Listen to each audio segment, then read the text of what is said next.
It's the SDG Podcast. Before we get started, you can check us out on the web at solutiondesign.com/podcast or find us on all the social medias, LinkedIn, Twitter, Facebook, and Instagram at Solution Design Group.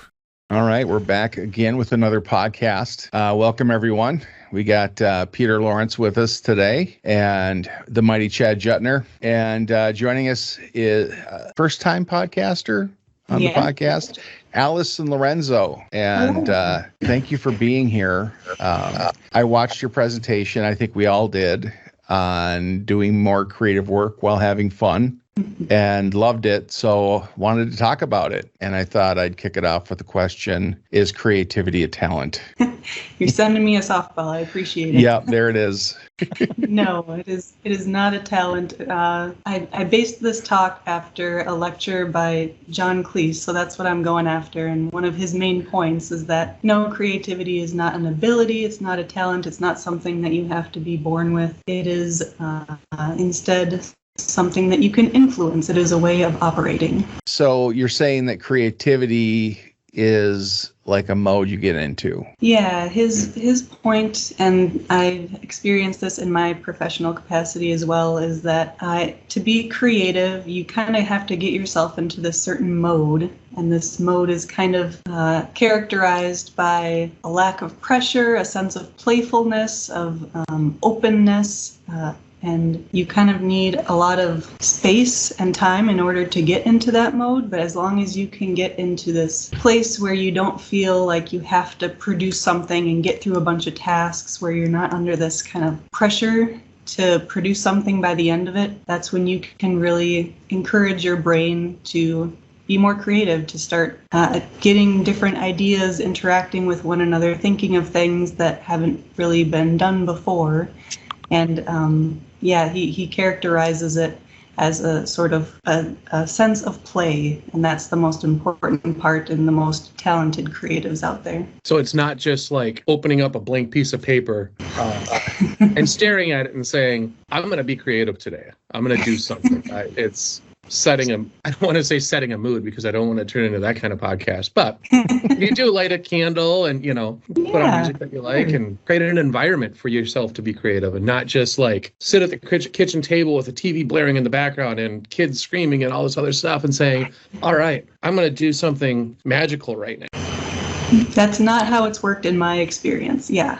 No, I think you do have a lot more success if you can set yourself up to be in that creative space, that mood. And there are a couple of things that he lists and that I agree with that help get into that space. So for one thing, space, right? So you need to tell yourself, I'm going to make myself unavailable for phone calls, from texts, from team messages, whatever. You're going to allow yourself to not be distracted by anything else, screaming children, whatever, the TV. You need time, and that's about an hour and a half is what he recommends, which is long enough for your mind to kind of quiet down, to not be spiraling with all these other things that it might be distracted by, like, stuff that you have to get at the grocery store, or calls that you need to make, an email that is half written.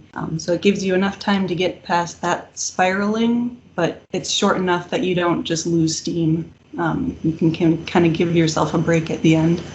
So kind of like that meditation that mindfulness meditation, they always describe it as, the first part of that is letting those intrusive thoughts wash over you, or getting them out of your system. And there's nothing like a few moments of quiet downtime to let those things just seep right into your head right away at the start, right? Like, oh, I just remembered I need to go get some potato chips this afternoon, or something like that, out of nowhere, when you certainly weren't thinking about potato chips or doing anything with chips when you started out, right? Exactly. Yeah. And I think similar with my struggles with meditation, it can feel like I'm not doing it right. Like my brain won't quiet down. You got to give it time and practice, and eventually you'll kind of be able to shift your mind away from those things. And I actually made a point in my presentation, if you can do a little prep work of like doing some mind dumping before you start your open mode session, that can help a lot. So just give yourself 10 or 15 minutes to let your mind do that, and you write it down in a list, or you put things in your calendar. You get all those things that your mind is anxiously coming back to into the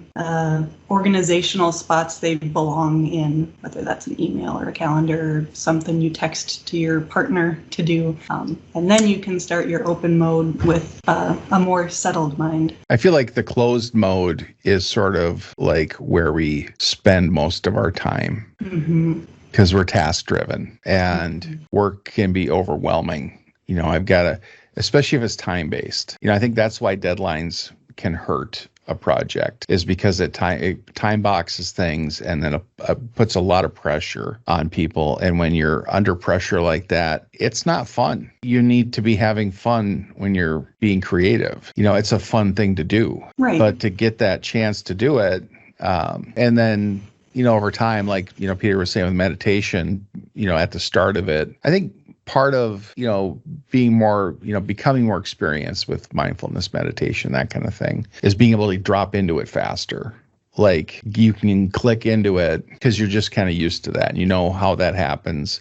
You know what it feels like. Do you find that applies with, that you have that hour and a half that it takes to get there? Does that shorten over time when you're intentionally kind of learning how to drop into that mode?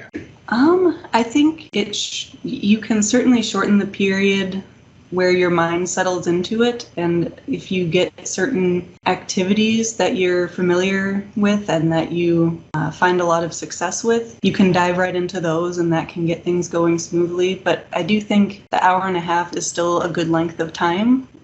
That's the open mode time that you're hoping for, right? Like, right. Hour and a half. That's kind of the maximum. After that, you're kind of slowly shifting back into closed mode, or not having as playful a time or whatever, right? Right. Yeah. Because I don't think. Is it an hour and a half to just get to the open mode, or is it an hour and a half that you're going to be able to stay in the open mode? The latter. Yeah. The open mode session, I should say. Okay. And a half, and you're just the first maybe half hour at first you'll need to quiet your mind, and then you'll have an hour left for whatever you're going to do, whatever that activity is. Chad, you're the tech lead on your project, and you have to be available to be interrupted constantly, and you say that you do your programming at like 11 at night. I do. Yeah. Well, I mean, I'm lucky. I'm on a project with Allison. So most of my interruptions throughout the day, I don't even consider them interruptions. There's just little delights where Allison and I will chat throughout the day. So it is, so for developers, and I think developers in my role, it is, we don't get to do what Allison is describing frequently. And I don't know, Peter, maybe you have a different experience, or maybe you've boxed yourself into little time boxes to do this, but it is incredibly difficult for me from 6 a.m. to 6 p.m. to put myself in a mode where I can be creative or think about, take on a story and write it to completion and deliver it. So in my role, I just set myself up for interruptions throughout the day, right? And you just take little low-hanging fruits, like little easier tasks, if you still want to write code once in a while. But our ability to do exactly what Allison is describing, I think, Peter, you're a lead on your team, is that right? The interruptions they're just coming out of everywhere, and you can't avoid them. It's nearly impossible. Even though working at home makes that much more easy to not have as many things going on and noisy things going on around the office or whatever, but when you have focused time, Teams is going to bound to go off at least 10 or 15 times. This group, that group, the other group. I like to have my notifications cranked to 11 so that I don't miss anything, because if I don't, I tend to I miss direct messages and things like that if I don't get notified for everything. Yeah, and I think... Yeah, I'm listening for problems to come in. And it's usually when it's happening, somebody is stuck. And so it's like my reaction time and ability to get them unstuck is important, and being available. I also have deadlines and things, just I got a bunch of stuff to do. And it's no fun when it's like that and you got pressure on you. And I notice, watch me run around at the big event. I am not in open mode. Just calm, cool, and collected, slowly meandering from one room to the other, not looking as though all the microphones are not working and all the cameras are broken and everything like that, right? I don't know what you're talking about, man. I was pretty relaxed at the big event. Well, I mean, I think that gets to how, it's not like closed mode is a bad thing. Like, there's a lot of work totally appropriate for closed mode. That's the mode where you're getting stuff done. You're knocking stuff off of your to-do list. It's a mode where, you're not playful. You've got this sense of like tension or maybe low-key anxiety, and that's what gets us productive and going quickly. And there's a lot of work where you don't need a whole lot of creativity, right? You just need to get stuff done, and that's totally appropriate for closed mode. But I think, Kyle, like you said earlier, the problem is when you're stuck in closed mode too much, too long, and you try to do every sort of task in that mode. So it's just kind of recognizing what work is appropriate for which mode. And if you are stuck on something that requires some creativity and you don't have that time because you're getting pinged all the time and you can't find that hour and a half, I think there are some things that can still help out. So one of the things that we talked about a lot in the presentation was how instead of just banging your head against a problem to try to come up with something as fast as possible, I think we've all had that experience of like, I walked away from my desk and I had lunch, or I took a little 10-minute walk around the block, took a shower, took a nap, whatever. And that space where your mind is just kind of like gently resting against the problem instead of like really drilling into it. When it can do that for a long period of time, you can get a lot of inspiration that way too. Chad, this is something I've seen you do. I've seen Greg do. I've seen a lot of people do this successfully. Is like, we've been hammering on this too hard. I need to take a walk.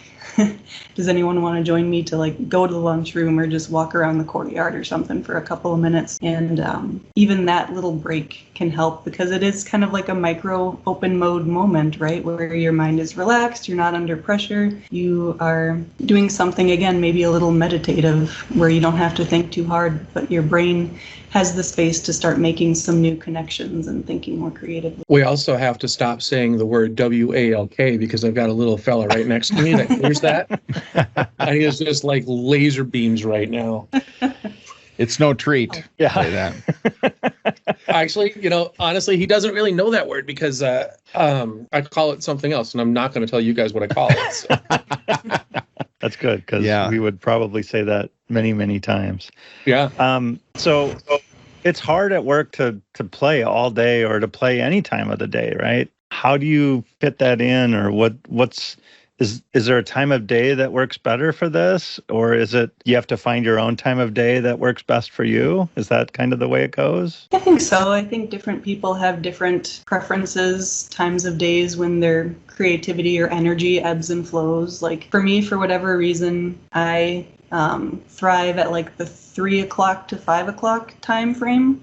Wow. Which I know is opposite from a lot of people. But I feel like that's when I've gotten a lot of junk done for the day, and now I'm stuck with the remainders. And in some ways, ideally, I've kind of reviewed it in the morning, first thing, if I have this screen that I know I need to work on later, or this design that's outstanding. And again, if I can just kind of let my brain stew on that for a little while throughout the day, and then I have time towards the end, where a lot of people have logged off if they start their day early, fewer pings. I have that kind of 2-hour frame towards the end of the day, or even just that hour and a half we talked about, to come back to it and see what my brain came up with and have that open mode. And that is what works for me. But other people, they'll wake up in the morning and they'll say, I had a great night of sleep and my brain was working on this stuff overnight, and I'm going to write all this stuff down. So I think it is a personal preference kind of thing. But in my experience, have to sometimes put a block on your calendar where you are not allowing people to schedule over it and say, this is my creative time. And you might feel guilty about that, what if people need to schedule a meeting? I'm not actually busy. You are busy. This is really important. People are paying us to be our most innovative, creative, professional selves. They want us to create innovation. So if the way to do that is blocking this time, that is an investment that they should be supporting. Yeah, I when I used to smoke, I'd have those breaks throughout the day. And now that I don't, and I haven't for years, and I don't condone smoking, kids. It's bad for you. I will start my day and then look at the clock and it's 4 p.m. and realize I haven't moved. It's like I probably should set an alarm. There's probably things I should do, but it's like I just want to get stuff done so much that I drill into it and don't stop. What's good though is my chair is not super comfortable to sit on all the days, so it does get me up. It's comfortable. It's just not all day comfortable. Not a recliner. It's not a heated recliner or anything like that, right? So when working from home, I'm lucky that I have another buddy on the project that does the same role as I do for a different part of the application. Him and I actually will, instead of taking a lunch break, right, we'll grab our lunch and we'll eat, but we both play Call of Duty Warzone. And so if we need to, instead of like leaving our computers and going up and playing, eating lunch and not being connected at all, we will actually fire up Warzone. And that is a nice little relaxation thing that we do in the middle of the day, instead of, when I can't go out and walk or whatever. That helps clear my mind too, to be able to do that with him. And we actually talk about work stuff in Warzone, which really confuses the other players sometimes. Because we'll be talking about something pretty, low level, not really, you're not really able to identify what exactly we're working on, but we'll throw ideas back and forth, or when we need. But like an hour away is an hour away. Whatever you do with it, it's an hour you're not working. You're taking that time. So if it's playing video games, taking a walk, meditating, napping, whatever it is, it's your time. But when like it's work time, but you need to go into that zone and you take that, like I'll go, if I have to get away from my computer, I'll just go sit in the lobby and chat with Jill. That usually gets me out of that kind of that stress, heads down, frantic working mode, and back in fun mode. And when things are light and fun and easy, and nothing's breathing down my neck, and I don't have a deadline, that's when I'm really best at doing those creative tasks and solving problems, because I think problem solving is a creative endeavor, unless you have a really good memory and you've dealt with it 100 times, and then you're like, oh, it's this. Yeah.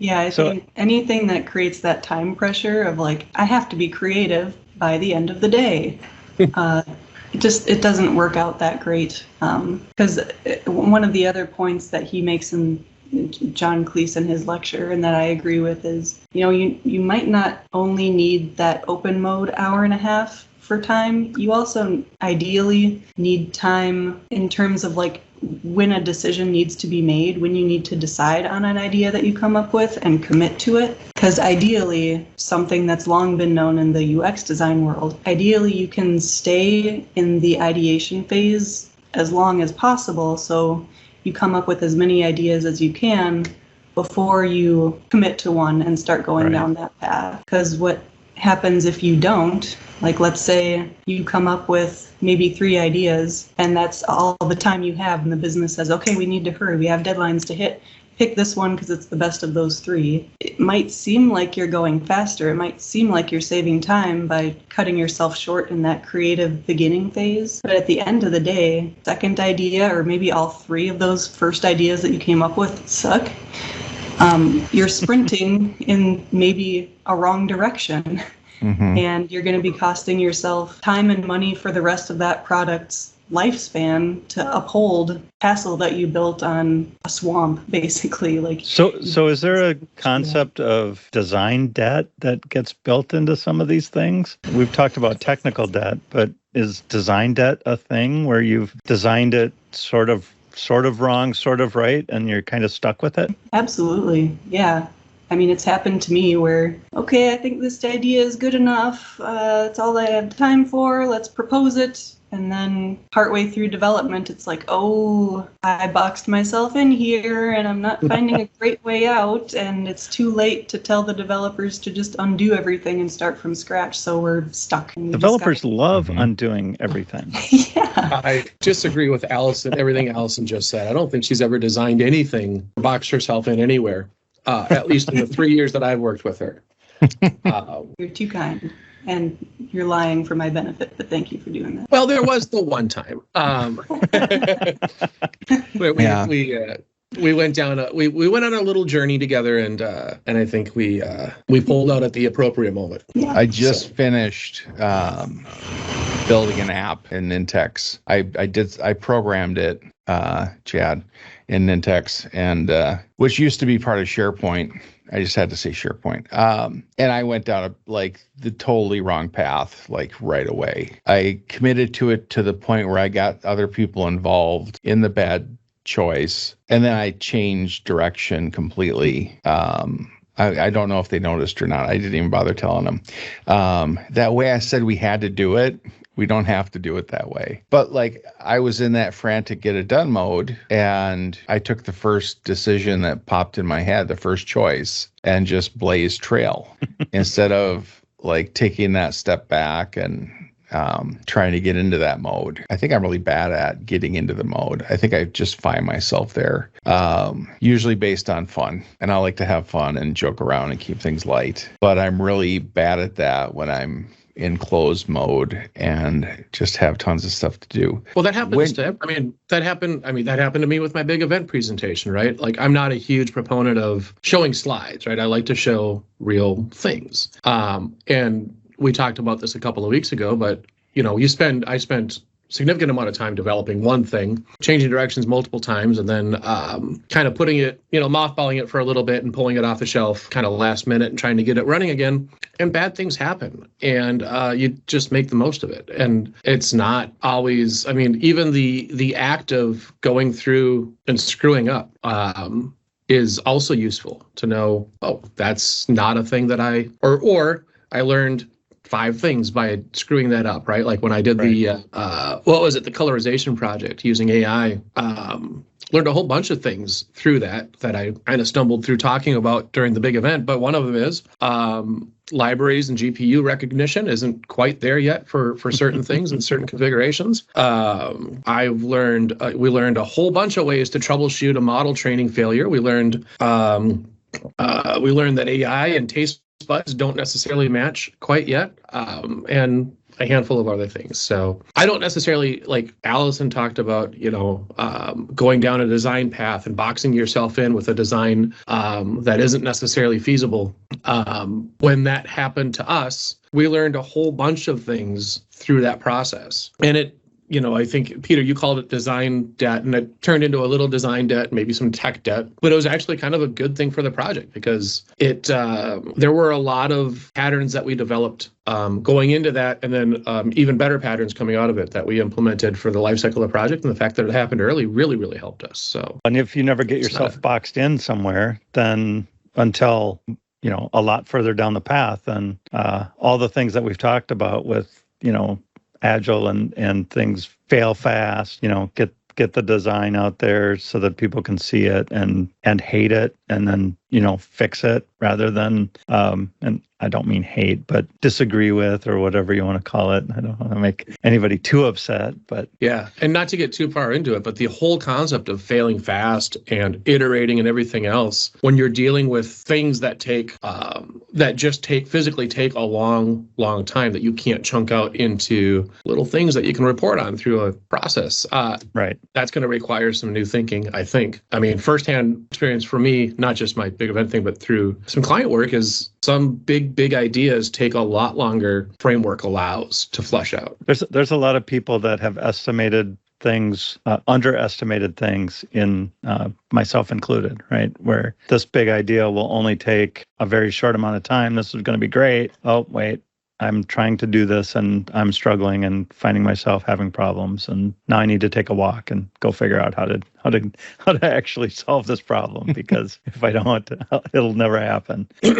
We talked about tunnel vision a little bit yesterday. Do you want to cover that a little bit, Allison? Yeah, so I think, going back to closed and open mode and feeling that pressure to produce versus that open, playful mind, the danger of trying to be creative in that closed mode is one of the things that makes you most productive in that mode is that you're very focused and that you're kind of looking at the trees in that mode, right? And instead of the forest. What you'll tend to do is, if given a problem, your brain will tend to go to solutions that it's seen a million times before, or that are very easy or maybe very literal, because it's trying to save time. And that's the easiest way to do that, is to go back to pattern recognition and the things that it's seen a lot. And that's where you get that tunnel vision of, well, okay, this is the first idea I came up with, and not very creative, but it'll do. And if you go ahead and start sprinting forward with that, you're not going to be super innovative. But if you give yourself time to open up and experiment, and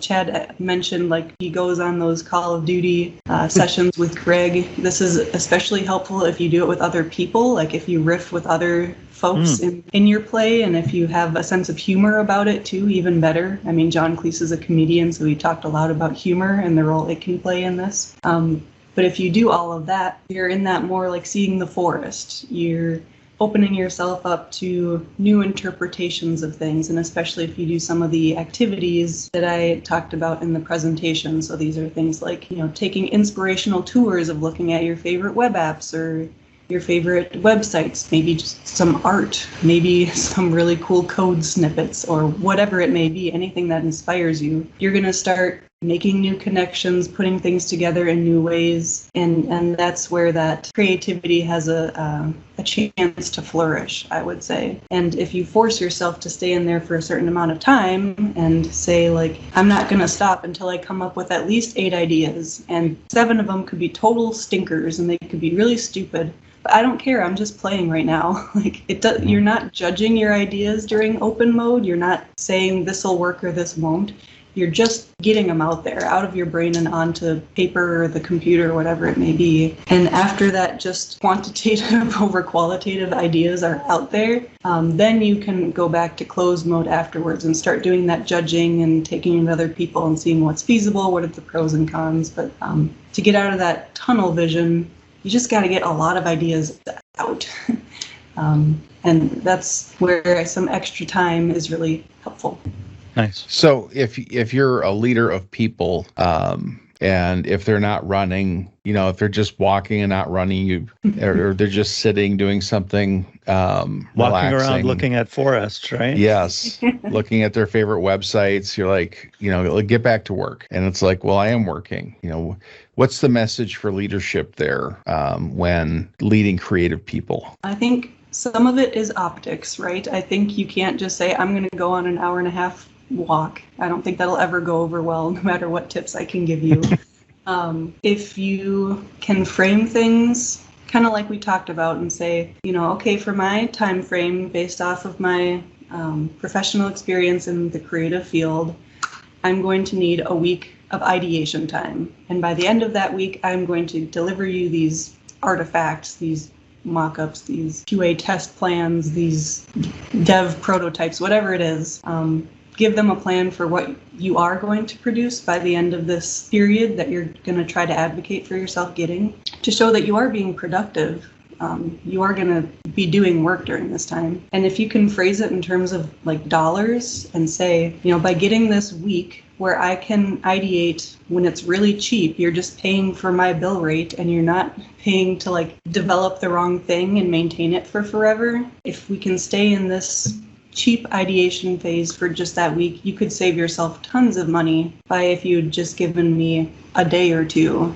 And again, you now have to maintain a product for forever that is generating more help tickets, more customer service calls. It's getting more bugs, so you need more support and more dev time, and you're going to have to refactor it. Like, it's an investment And if you can phrase it that way, that's what businesses like to hear things in terms of, right, is just doing the right type of work at the right time in the cheapest way possible. And I think that's what Kyle's describing is kind of it's a generational thing, right? I think some of the younger generations in the workforce understand exactly what Allison is talking about and give you space for that kind of thinking and that kind of, creativity. I think the generation probably ahead of Peter and I even might still be in that older school mindset where they just see, Allison outside running her toes through the grass or whatever, and be like, what is she doing? Whereas me and Peter will be like, coming up with ideas. Right. Outthinking. Yeah. I mean, there's a lot of times where they talk about, seeing someone at their desk, just sitting back and thinking, that it's frustrating for people of a certain mindset to see that and just be like, doing anything right now. Why aren't you working? And it's like, well, I'm thinking about a problem. And maybe that's where the WALKs came from, is that people tended to, it was more acceptable to go enjoy some fresh air and clear your head or whatever than it was to sit back and just think about a problem and try to tackle it and get into the right mindset to have an open mode and tackle things. My website of choice when I was thinking in the past was, remember Slashdot? That was that I would just dive into that for probably a little too long. But that was before I liked to go on walks, that was my thing that I used to clear my head, or before Warzone was a thing. I played Lunar Lander, the dumbest, most simple, but I could play that for hours, just try not to crash that little ship. Don't crash just a wireframe thing. But those kind of things like doing dishes with somebody, playing catch, I think those are great ways of unlocking that, your closed mode and becoming open. If you want to become open at my house, there is a stack of my dishwasher isn't working still. I have not had time to fix it. You open my cupboards to see all my dishes, and they're all made of paper and plastic. So know thyself. So as a manager of creative people, would you drive that approach of getting in taking that time, taking that week, making sure they're taking breaks and doing something mindless, or like not necessarily mindless, but just more fun, yeah. As a company, like, okay, everybody, we're going to go do this for 5 minutes or half an hour. It's interesting. I think I would encourage the culture of doing that, and I would encourage people to find ways that work for them. I don't think it would always work. Adding structure is not going to help. Right. I'm just trying to think. That might be kind of an oxymoron. Like, I'm going to force you to have fun now. It is fun time. Like, that might not work for some people, and you might be taking them out of their enclosed mode, and they're like getting something really important done, and they're in a flow, and like time to go have fun. Like, they're not going to appreciate that very much. But if you can say, yeah, this is very much a team, where if you see someone taking a walk, or if you see them having like a little workshopping session in the meeting room over there, and they're doing Post-its and whiteboard drawings together and having a good time, like, that is work, and I support that, as long as obviously they need to be producing work and committing themselves to any deadlines that they've indeed committed themselves to. So if they said, I need a week, they need to have something by the end of that week, like they said they needed to. And I think, we talked about walks and dishes and all that sort of stuff for open mode, but there are more, I guess, traditional work activities that you can do. Like, one example I gave is Crazy Eights. So this is a tool in the design world where you take a piece of printer paper and you fold it so that there are 8 little rectangles on that paper, and you set a timer for 8 minutes, and you fill out each of those little boxes with one idea. So you get 1 minute per box, and that's a really quick way of forcing yourself to come up with a bunch of ideas quickly without wasting a bunch of time, or like taking the time to judge any of these ideas too long. Again, judging can come later. So stuff like that, stuff like mood boards or canvases, or it could be little sketches, storyboards. There are some activities you can do that will put artifacts at the end of them, and that can be a way of showing your boss or the business, like, hey, I am doing stuff. It may look sloppy or whatever, but like, I'm not just walking around the whole time. And, there are some things that'll look a little bit more productive if that's what they need to see to feel comfortable. So like a screen print of the final score at Call of Duty. Yeah, there you go. Yeah. I got it done. So I have been at different places in my career where going off to a conference room or going off-site or whatever has been totally accepted, totally been super comfortable with it, and nobody looked at it twice. I think, talking to Kyle's point, back in the day, people walking outside to get some not fresh air into their lungs and come back more energized, I guess. I'm not sure exactly what the whole goal of going out for a cigarette was, but, they would take those breaks, and other folks might take a jaunt around the building or something like that, or around the parking lot. And going out to lunch was another one of those where there's some places where you go out to lunch as a group or go out to lunch in subgroups to kind of work on problems, or go sit up at the cafeteria was another common thing where you just kind of like, I need to be at a desk that's not mine, or at a place to sit that's not the place where I sit to do boring work. Yeah, I think coming from that, like being the son of my father, the disciplinarian, if you're not working hard, then you're goofing off. So now for me to take that time, it's like, I feel like I'm guilty of goofing off. If you can lean, you can clean, right? Yeah. Back to the restaurant days. And some of those things, maybe not as creative an endeavor as developing enterprise software, but there's a certain creativity there too, and some goofing off that would happen too, right? At restaurants and things like that. They just hopefully happen after hours and not. Those are team building exercises. Right. They're very intentional. Well, I mean, that's, trying to, have fun when you're overloaded is very, very difficult. And then being creative when you're not having fun is very, very difficult. And you don't always choose your workload. Sometimes it is thrust upon you in the morning at 9 a.m. and you have the end of the day. But lucky. It's like, how do you deal with that? Like, where you're just given too much to do? I think it's not too different from when you're given too much to do, whether it's creative or not. You just have to say, okay, my plate is this full. I have time for this. Help me prioritize this stuff. Maybe a bunch of this stuff falls in the closed mode and I can knock that out. And that might feel more productive, but some of these things, if you ask whoever is assigning this to you, might not be as high priority as really knocking it out of the park on this big thing that needs problem solving or that needs like a creative direction. Like that might be the real moneymaker, the thing that we absolutely have to get right. So I think some things may feel more urgent, but in actuality are less of a priority. And if you say what I need to do this big thing right is kick these other things down the road, that's what I have to do. Like, I only have so many hours in the workday, and this is what I require and able to do my job properly. So it's just advocating and saying what you need in order to do each type of task and saying, help me prioritize these things and I'll tell you what's going to be able to get done at the end of the day. And if you're on a team and you trust your, the people that you're working with, I mean, it's a collaborative effort, right? Like we had this on a thing that we worked on, Allison, where some folks think one thing is a priority, and we just kind of know internally as a team, like, yeah, that's really important, but this one little thing that you don't necessarily see is blocking this entire mushroom cloud of issues. And so trust us. Luckily, we worked with incredibly reasonable people that did.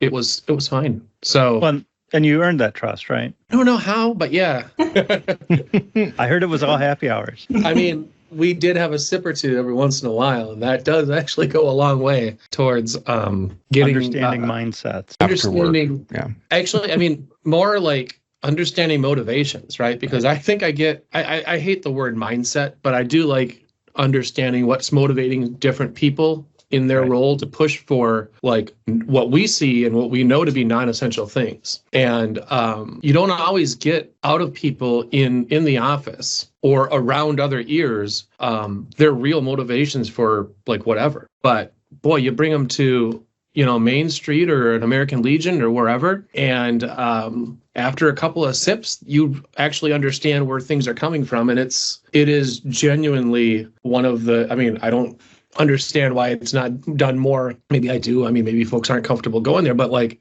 you really do get to the motivations, right, and understanding motivations and then them understanding yours goes a long way to establishing trust and getting us the leeway to, let Allison take long walks to design something, or leaving Greg and I alone while we're in the lobby playing Warzone or whatever that is. I think it's kind of a caricature of my personality now. Like, oh, it's Chad, he's at Abby or blah blah blah. That's funny. But far as in service to the project, especially early on, it was massive, and we had so many stakeholders drop in, drop through, and understanding where they're coming from, and understanding and letting them know who we are, and that we're not just mindless automations. It was super helpful. So that more informal, relaxed environment, stress-free, more open. How do you do that during the day? Without the alcohol, without breaking the rules. The Legion opens up at 9, right? Yeah. Yeah, I think we should ask Dan Shui that question. So, stuff we do, whether it's development, like whatever we do, there's creativity that's required. These are not tools just for roles that are kind of under the creative umbrella of making something. So I think there's something in this for everybody. I watched the John Cleese, like it's a 30-minute talk he gives, but he also wrote a book about creativity. And he did a lot of stuff like that for businesses. He didn't just do the Monty Python and the movies and stuff. He actually worked on a lot of that kind of stuff. So I learned a lot today. Any parting thoughts? Any you have left? Hello, puppy. Do not say the word. Oh. The WALK word. Yeah. Hey. They do learn to spell, so be careful. Eventually. So my parting thought is try it. You might be surprised at how awesome it is to take that break, to let your mind wander, to let your, mind go off and do the solving while you're not paying attention to it, and then coming back and having that solution presented to you. When you bring it front of mind again, you're really like, wow, that was amazing. I know I've said it before that, sometimes you look back on code that you've written both positively and negatively. What the heck was I thinking that day?